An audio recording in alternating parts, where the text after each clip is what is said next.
Hello and welcome to Daily Tech Tutor. In this video, I'm going to teach you how to find local friends on Yubo. If this tutorial helps you, then consider subscribing and liking the video.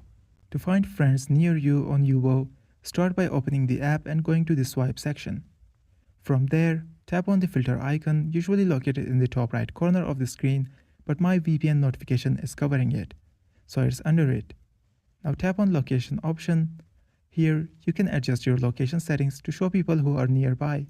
Set your preferred distance range, and Yubo will start showing profiles of users within that area. The unit is in miles. Also, you can choose if you want to only see people from your country first, or all around the world. This is an additional setting. Once your setting is done, go back and you will get even more settings. Here, you can choose the age target you want to meet.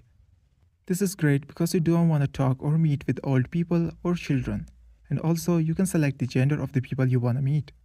Now press back and do a few swipes for the filters to take effect.